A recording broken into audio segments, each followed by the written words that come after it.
우리가 믿음의 삶을 살게 되면 항상 하는 질문이 하나님 어떤 분이시냐라고 하는 겁니다. 이거는 다시 거꾸로 질문하면 여러분은 하나님이 누구이신지는 잘 알고 계십니까? 라는 질문과도 같은 거죠. 우리는 이 질문에 대해서 그저 우리가 들은 말 몇 마디를 통해서 하나님 이런 분이다. 우리는 이렇게 이야기를 합니다. 그리고 우리가 예수 그리스도를 믿는다는 것이 도대체 어떤 의미가 있느냐라고 하는 것. 그냥 내가 교회 가서 앉아서 설교 듣고 은혜 받아서 내가 교회 생활을 하고 있다라고 생각하는, 적어도 성경을 통해서 보면 믿음의 삶은 그런 건 아닙니다. 오늘날 젊은 사람들이 교회에 오지 않는 이유가 교회 가봤자 뭐 마땅히 내 인생에 좋은 일이 별로 없다. 그래서 교회를 잘 오지 않고 또 뭐 교회뿐만 아니라 종교를 잘 갖지 않는 이유가 그런데 사실 그거는 잘못된 거예요. 종교의 목적은요, 내가 잘 되려고 믿는 게 아니라 남을 도우려고 믿는 거예요. 그게 은혜입니다. 그러니까 우리가 지금 가족 이기주의 그리고 또 뭐 교회 또는 국가 이기주의 속에 우리가 살아가는데 그런 속에서 내가 남을 위해서 살아가게 하기 위해서 하나님 우리를 부르셨다라고 하는 거예요. 그게 우리가 믿음을 갖고 세상을 살아가는 것의 의미이고, 그래서 우리의 삶은 그런 모습으로 변화되어져야 한다라고 하는 거죠. 우리가 지난주에 우리가 성령 안에서 변화된 새로운 사람, 옛날의 모습이 완전히 버려지고 새 사람을 입은 자들이다, 이런 말씀을 우리가 함께 나누었는데, 그러면 신앙이라고 하는 것은요, 내가 옛날과는 전혀 다른 삶을 살아야 돼요. 옛날에는 나만 생각하는 개인이 이기주의적이고 또 가족 이기주의고 교회 이기주의고 또 민족 이기주의, 국가 이기주의 속에 살아가던 사람들이 이제는 조금씩 남을 배려하며 살아가는 모습으로 바뀌어야 되는 거예요. 그러니까 우리가 우리의 현실적인 문제에서 우리가 남북의 문제도 우리 국가 이기주의만 생각하면 아무것도 안 돼요. 조금은 우리가 좀 내 것을 주려고 하는 마음을 가져야 된다는 거죠. 그리고 또 우리가 세상을 살아가면서 이웃에게 내게 있는 무엇인가를 줄 마음을 갖고 그리고 실제로 그것을 나누며 살아가는 삶을 사는 것, 그게 우리가 믿음을 가졌다, 이렇게 말씀드릴 수 있고, 그래서 우리가 믿음을 갖는 사람들이 무엇을 먹어야 하느냐라고 하는 것은 우리가 어떤 사람으로 변화되어져야 하는가라고 하는 것에 대한 은유적 질문, 은유적 그런 표현이다, 이렇게 말씀을 드릴 수 있습니다. 그러니까 똑같이 교회를 다녀도요, 그냥 자기만 생각하는 돼지가 되는 사람이 있어요. 그냥 나만 잘 되고 나만 복 받고 우리 집만 잘 되면 됐고 옆집에서 무슨 일이 일어나도 상관하지 않고 그냥 나만 잘 되면 그냥 잔치를 여는 그런 마음으로 살아가는 돼지가 있는 반면에, 그렇지만 다른 사람을 생각하는 사람도 있다는 거죠. 그러면 그것은요, 사람이 어떻게 길리워졌느냐에 따라서 달라진다라고 하는 거예요.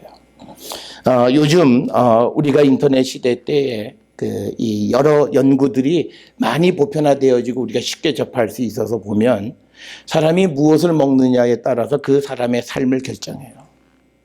그러니까 우리가 그냥 생각 없이 먹는 그 음식이 그 사람의 인성을 결정하고 그 사람의 그 성향을 결정하는 거예요.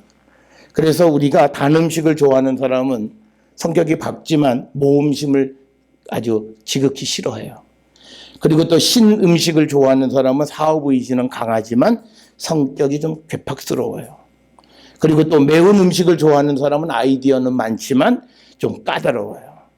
그러니까 이 성격과 음식은 밀접한 관련이 있다라고 얘기를 하고, 거꾸로 그래서 사람의 성격을 거치기 위해서는 음식을 조절해야 된다, 이렇게 말을 합니다. 그래서 요즘 우리가 자아중심적인 그런 사람들, 극단적인 이기주의 속에 살아가는 사람들은 육류보다는 이 해물, 이걸 즐겨 먹어야 한다는 거죠. 그래서 사람의 그 어떤 성격이 조금씩 고쳐져 간다라고 하는 겁니다. 이 말씀 드리는 것은 우리가 종교에 또 그 종교에 따라서 그 많은 음식이 있습니다. 여러분 우리가 잘 알다시피 이슬람은 돼지고기와 육류를 아주 극도로 절제하고 있고 또 힌두교 같은 경우에는 소고기를 피하고 그 사람들은 채식주의고 그다음에 유대교조차도 우리가 그 돼지고기를 피하는 것을 우리가 볼 수 있습니다. 그래서 나름대로 음식 규정들이 종교에는 다 있어요. 그래서 유대인들의 음식 규정을 코셔라고 그러고 이슬람의 음식 규정을 할랄이다 이렇게 이야기를 하고 또 우리가 힌두교 사람들은 채식주의들을 하는 거죠. 그러니까 이건 뭐냐면요. 종교라고 하는 것이 뭐냐. 사람의 가장 기본적인 욕구를 절제하는 것으로부터 시작하는 게 이 믿음의 삶이에요. 내가 하고 싶은 대로 다 하는 거.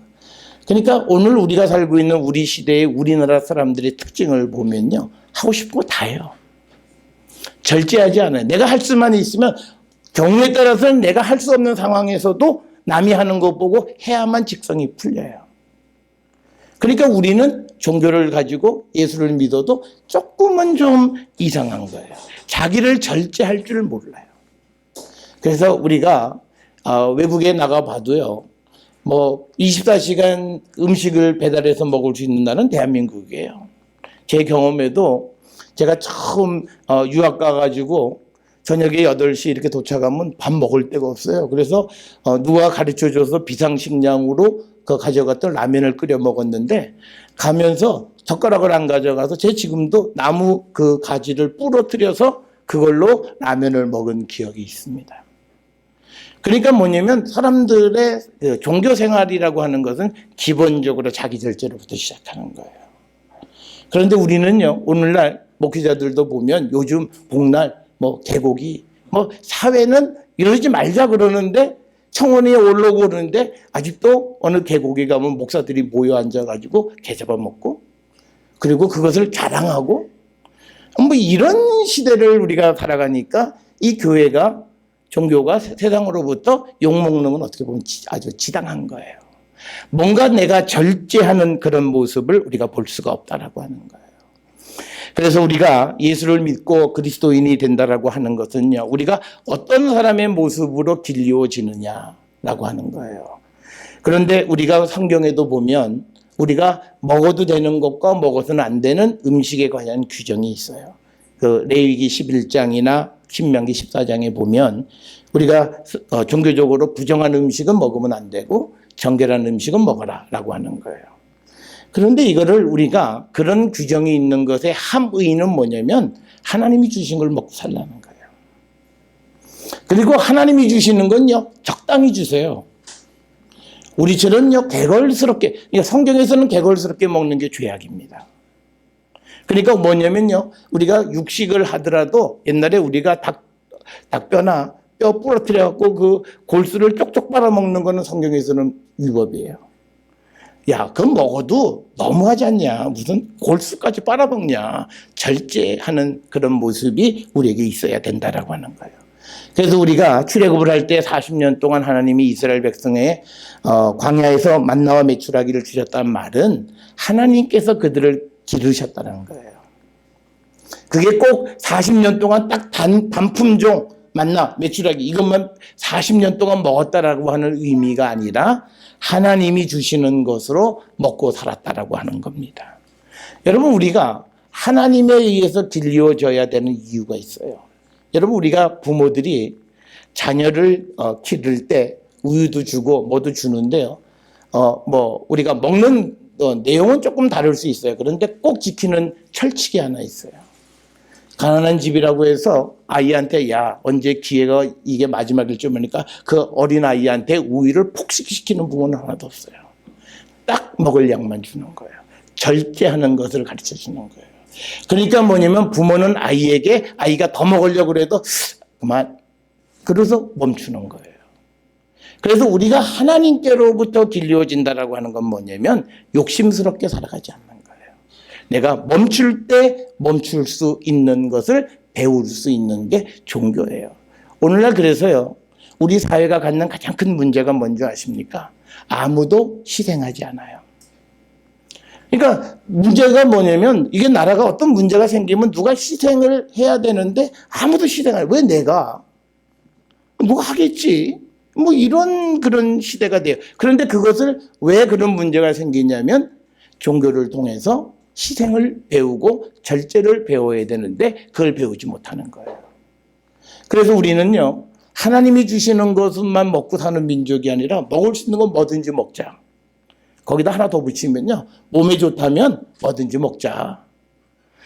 이런 민족이 되어졌는데 이거는 우리가 아마 고쳐야 될 것 중에 하나가 아닌가 생각을 합니다. 오늘 우리가 처음 읽은 열왕기상 19장 4절 8절에 보게 되면 엘리야라고 하는 선지자가 갈멜산에서 바알 선지자들과 대결해서 이기고 바알 선지자들을 다 죽여요. 그래서 그 소식을 전해 들은 이세벨이라고 하는 그 왕비가 저 엘리야를 죽여라, 이렇게 그 명을 내려요. 그래서 엘리야가 자기가 좀 살아보려고 이제 주랭당을 치는 거예요. 그래서 시내산에 있는 이 시내반도에 있는 호렙산까지 도망을 가다가 브엘사바 근처에 좀 왔는데 이제는 물도 없고 식량도 없고 그래서 이제 기진맥진한 그런 상태가 된 거예요. 그런데 오늘 주시는 이 본문에 보면 로뎀나무에 딱 앉아 있다가 기절해 버린 거예요. 배도 고프고 기력도 없고. 그럴 때 하나님께서 천사를 보내서 그에게 음식을 준비해서 그를 깨우고 음식을 먹이는 거예요. 그래서 음식을 먹은 다음에 그다음에 또 그가 또 잠을 들었어요. 그리고 나서 또 일어나 보니까 천사가 또 음식을 준비했는데 그 음식은 뭐냐면 이걸 먹고 힘을 얻어서 이제 40주야 길을 가야 되는데 그 길을 갈 수 있도록 에너지를 공급해 준 겁니다. 오늘 우리에게 주시는 이 말씀 속에서요, 우리가 절망적 상황 속에서 우리는 죽겠다, 죽어야 되겠다, 삶을 포기하지만 그러나 하나님께서는 그 엘리야를 회복시키고 그리고 그를 먹여서 그가 해야 될 일을 잘 감당하게 해 주시는데 이 엘리야에게 음식을 2번 주세요. 6절에서 첫 번째 주시는 것은 사마리아에서 부엘셰바까지 오면서 잘 먹지 못해서 기진맥진한 그 엘리야가 힘을 회복하게 하기 위해서 주시는 거예요. 그 다음에 이제 7절, 8절에서 또 한 번 주시는 건 뭐냐면 이제 앞으로 가야 할 것에 필요한 에너지를 공급하기 위해서 주시는 겁니다. 여기서 우리에게 주는 건요, 하나님이 우리를 먹이신다라고 하는 그 믿음을 우리는 갖고 세상을 살아가야 돼요. 그 하나님이 우리를 주시는 건요, 우리의 부족함을 채워줄 뿐만 아니라 미래에 우리가 살아가는데 필요한 에너지를 공급해 주시는 분이 하나님이시라는 거예요. 그래서 우리가 종교들이 음식 규정이 있고 성경에도 음식의 규정이 있다라고 하는 건 뭐냐면 하나님이 우리를 공급해 주시는 것을 믿고 우리가 절제하는 삶을 살아가는 자들이 돼야 돼요. 요즘 우리가 세상을 살아가는데 우리 사회에 제일 어려운 게 뭐냐면요, 야, 연금도 뭐 예정보다 더 먼저 고갈된다. 뭐 앞으로 뭐 2000 몇 년이 되면 어떻게 된다. 전부 다 이게 정말 희망이 없는 절망적인 소식만 전해와요. 그런데요, 그건 사람의 생각이 그런 거예요. 하나님이 바꾸시면 그 상황은 얼마든지 바뀌어질 수 있다는 거. 그러니까 우리가 어떤 믿음을 가져야 되냐면, 물론 우리가 미래를 준비하는 자세는 필요하겠지만, 그러나 그때 하나님이 우리를 먹이신다라고 하는 그 마음을 가지고 불안해하지 않고 동요하지 않아야 돼요. 우리가 제일 멍청한 사람은요, 내가 노후를 준비해서 열심히 저축을 하고 보험도 들고 비싼 보험을 들었어요. 그래서 난 노후에는 이제는 걱정 없어. 근데 노후가 되기 전에 죽어버리면 그만이잖아요. 그 사람을 살고 죽이는 건 하나님의 손에 달려있는 거예요. 우리는 내가 무엇인가를 어떻게 할 수 있다고 생각한 그 생각을 내려놓고 하나님에게 내 인생의 길을 맡겨볼 줄 아는 게 믿음인 겁니다. 그래서 여러분, 오늘 우리 열왕기상 19장에 나와 있는 엘리야에게 먹이시는 이 하나님의 모습을 기억하셔야 돼요. 그래서 우리를 먹이시는 것은 내가 아니에요. 부모가 자녀를 잘 기를 수, 사실 우리가요, 자녀들은 대부분 부모 때문에 망쳐요. 누가 좀 그런 연구 좀 해봤으면 좋겠어요. 대한민국의 자녀들이 잘 안 되는 이유가 뭘까? 부모의 극성. 부모들이 자기가 하고 싶은 그 자기의 어떤 꿈을 그냥 아이들에게 강요하는 거잖아요. 야, 너 뭐 하고 싶냐? 아주 깊은 대화가 없어요. 필요 없어요. 딱 정해진 거야. 넌 이거 해. 그거 안 하면 그때부터는 아버지하고 자녀들은 원수가 되는 거죠. 그러니까 서로 반목하는. 그러니까 이런 모습으로 우리가 가면서 내가 아이들 잘 키웠다 그러는데 애가 다 크고 나서 살만하면 그땐 집을 떠나죠. 왜? 내가 지금까지는 눌려 살았는데 내가 살고 싶은 대로 사는 얼마나 좋아요.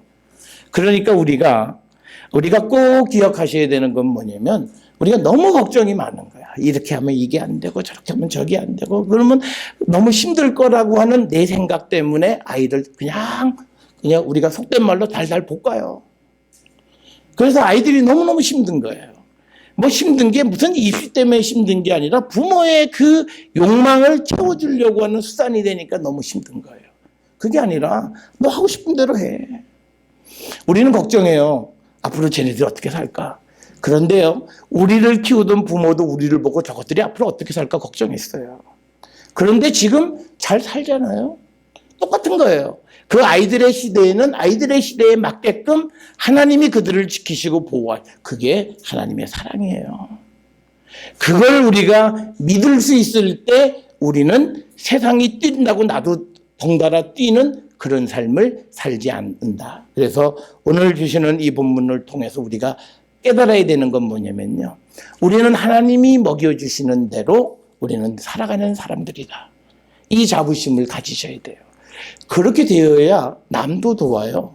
어떻게 남을 돕겠어요? 내가 하나가 더 있으면 내가 더 편하고 더 잘 살고, 이거 하나가 더 있으면 내가 얼마나 편하게 사는데 이걸 남 주라고요? 내가 저걸 벌기 위해서 얼마나 수고했는데 못 주잖아요. 그러고 살아서 결국은 그거 쓰지도 못하고. 이거가 똑같죠. 옛날에 부모가 좋은 음식을 명절에 싸주면 기숙사에 가지고 와서 나눠 먹으면 다 먹고 좋잖아요. 혼자 먹다가 다 못 먹다가 씌워서 버려요. 우리는 그렇게 살아요. 모든 사람이 그런 삶을 살아가는 것은 이거는 하나님이 원하시는 삶이 아니라는 거예요. 그래서 오늘 우리에게 주시는 말씀에서 요한복음 6장 41절 51절에서 예수님이 우리에게 하시는 말씀이 뭐냐면, 이제는 우리가 예수 그리스도를 먹고 마시라는 거예요. 야, 이거 뭐야? 예수를 잡아먹어? 야, 우리가 이게 무슨 카니발리즘으로 예수를 먹고 마셔라. 그 말이 아니라 우리가 예수님이 우리에게 주신 그 희생의 삶과 똑같은 삶을 살라는 거예요. 그 예수께서 우리에게 말씀하실 때 오늘 요한복음 6장 그 48절에 보게 되면요, 내가 곧 생명의 떡이다, 이렇게. 이 말은 뭐냐면 예수님이 그 사람에게 생명을 주고 그 생명을 지지해 주는 그분은 예수님이라는 뜻이에요. 그러니까 내가 예수를 믿는다라고 하는 건 뭐냐면요, 우리가 세상을 살아가는 데서 스펙이 좋고 무슨 좋은 환경, 물론 그럼 편하게 살긴 하겠죠. 그러나 그 사람의 근본적인 삶은 주님에게 달려 있다는 것을 인정하는 것이 믿음의 길이에요. 우리가 교회를 가면서 앉아가지고 그래 오늘 좀 신앙적인 것, 교양적인 것 좋은 정보 많이 얻었다, 그게 아니라 내가 예수님이 내 생명을 책임져 주신다, 그리고 예수님이 내게 생명을 주시는 분이라고 하는 그 확신 속에 내가 그렇게 살아가려고 결심하는 거예요.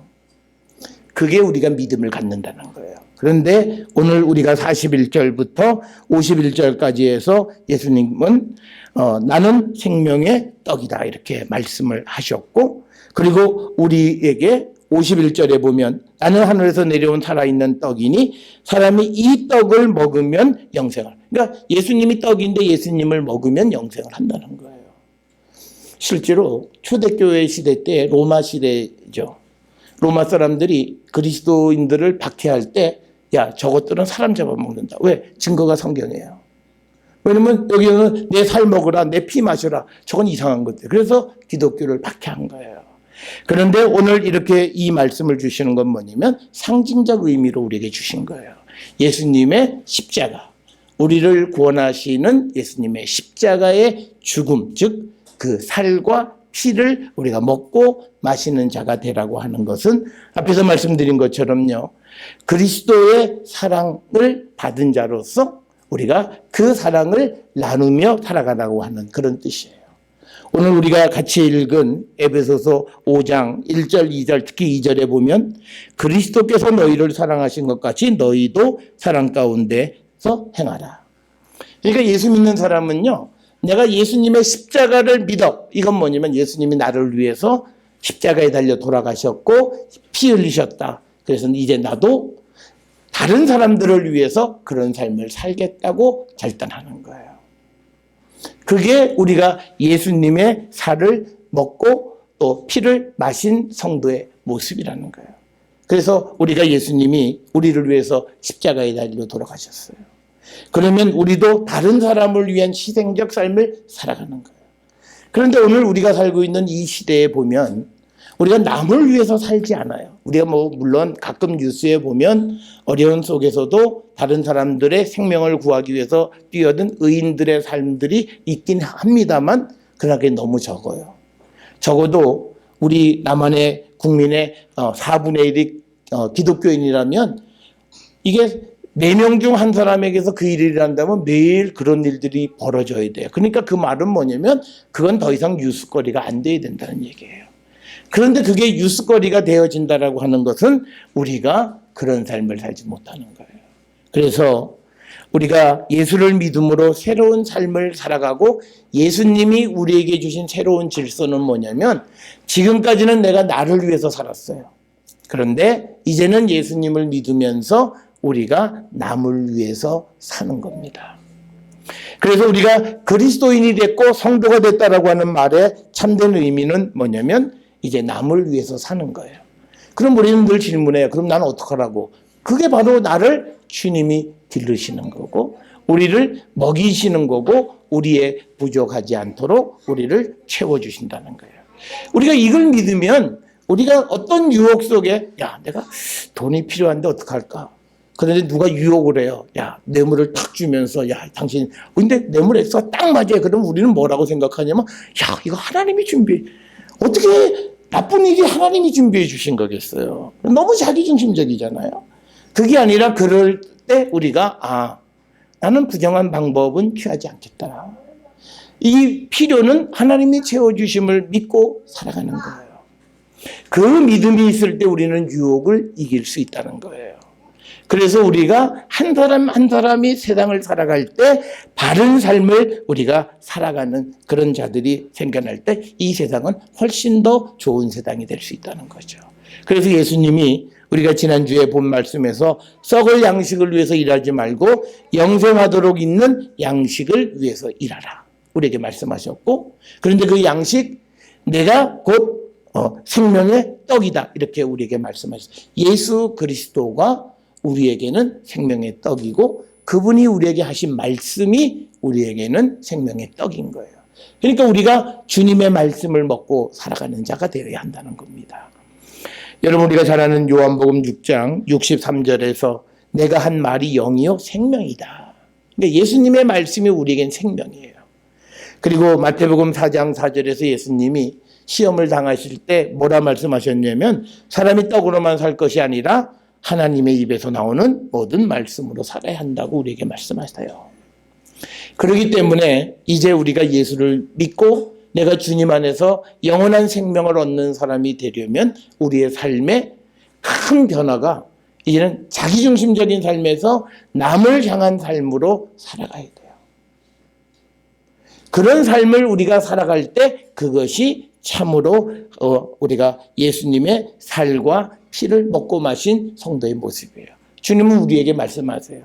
내가 너희를 위해서 십자가에 달려 죽었듯이 너희도 다른 이들을 위해서 죽으라고 말씀하세요. 그러니까 이게 예수님 너무하지 않아요? 우리 살려주셔야지 우리 보고 죽으라니. 그런데 주님은 간단해요. 우리가 죽으면 다시 살릴 수 있는 능력이 있으니까 우리 보고 너 일단 죽어봐. 다른 이들을 위해서 죽어보라고 우리에게 요청하시는 거예요. 그런데 우리는 주님의 그 능력에 대해서 확신하지 못하니까 그건 좀 곤란한데요. 제가 그건 못하겠어요. 나는 우리 자녀들을 길러야 되고 내가 책임지고 있는 게 많아서 저는 그건 못합니다. 그런데요. 그 사람이 죽으면 훨씬 더 행복할 수가 있어요. 우리는 그 생각 안 하잖아요. 우리가 내가 없어짐으로 인해서 가족이 더 행복하다는 생각하면 얼마나 비참하겠어요. 그런데 실제로 그럴 수 있어요. 그렇기 때문에 우리가 누구를 위해서 희생적인 삶을 살아가는 것이 꼭 나쁜 일만은 아니에요. 그리고 주님이 우리에게 요구하시는 삶이라는 거예요. 그래서 우리가 예수님의 살과 피를 먹고 마신다라고 하는 것은 우리가 그리스도로부터 받은 사랑을 나누며 살아가는 거예요. 그 나눔은 어디까지냐? 내 생명을 친구를 위해서, 이웃을 위해서 내놓는 사랑을 하는 거예요. 그래서 오늘 우리에게 주시는 이 말씀에서 우리가 영적인 떡을 먹는다라고 하는 건 다른 거 아니에요. 세상과 다른 삶을 사는 거예요. 우리가 그렇잖아요.